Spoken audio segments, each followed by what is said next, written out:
Salam alaikum. Bonjour tout le monde, j'espère que vous allez bien. Alors aujourd'hui, on va parler de Ryan Cherki et aussi de Akliouche. Donc surtout pour Cherki, en ce moment, il y a beaucoup de tapage. Il y a beaucoup de choses qui se disent sur ce joueur. Alors, dans une vidéo précédente, j'avais pas parlé déjà de la euh, possibilité que Cherki rejoigne l'équipe d'Algérie. C'est-à-dire qu'il avait un penchant. Eh bien, curieusement, c'est avéré que c'est une information qui est pratiquement confirmée. Moi, j'avais lancé ça en tant qu'hypothèse personnelle. Pour être franc avec vous, j'ai aucun lien, aucune source par rapport à Cherki. C'est juste des déductions que j'ai faites par rapport à certains points. Eh bien, il s'est avéré que l'hypothèse n'est pas à exclure, selon la journaliste Margot Dumont. Alors, bon, faut savoir que ce type de journaliste, lorsqu'il nous sort des informations pareilles, c'est que vraiment ils l'ont obtenu de la source, d'une source qu'on peut dire assez fiable. De l'entourage, en général, c'est des sources de l'entourage très proche du joueur. C'est pas forcément l'entourage professionnel. Dans la majorité, dans la plupart des cas, c'est l'entourage familial. Voilà. Donc, donc là, apparemment, il s'avère que Cherki n'a pas encore tranché de manière définitive dans son choix. Bon, ça, on le sait bien sûr.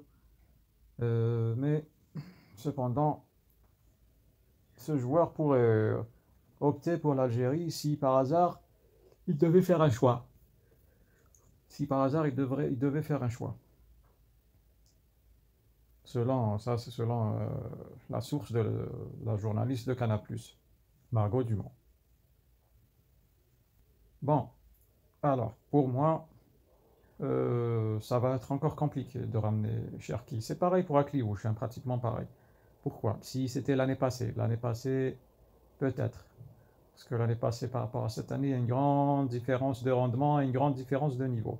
L'année passée, il n'était pas vraiment top à son niveau, Cherki. Donc, ça s'est pas fait. Il n'a pas rejoint l'Algérie l'année passée. Mais pour cette année, ça va être sérieusement compliqué.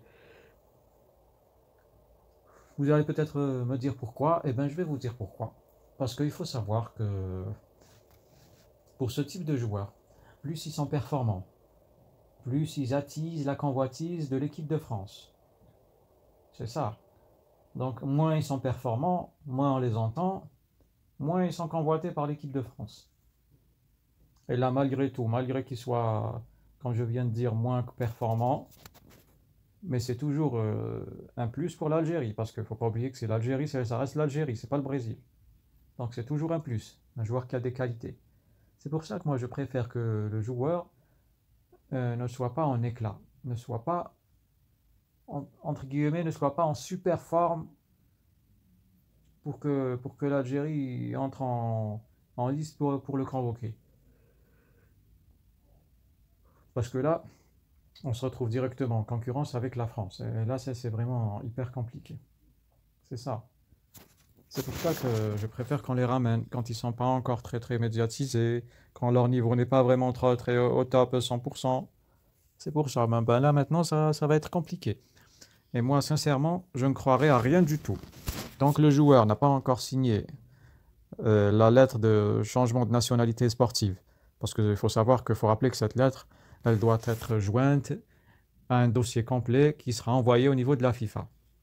Donc, tant que le joueur n'a pas signé la lettre de changement de nationalité sportive, les coulisses, ça reste des coulisses. Les informations, ça reste des informations. L'officiel, c'est le papier signé, rien d'autre. Les déclarations et tout, les informations, les hypothèses des journalistes et tout ça, ça sert à rien.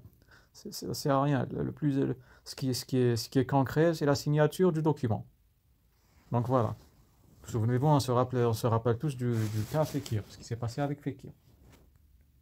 Donc c'est ça. Donc, comme j'avais dit auparavant, il va falloir encore patienter.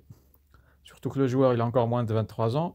Il est régulièrement convoqué en équipe de jeunes de la France.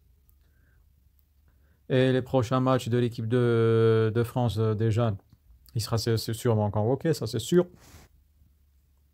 Sûr et certain. Donc, ça reste quand même encore compliqué. On est toujours dans la phase complexe. On est toujours dans la phase complexe.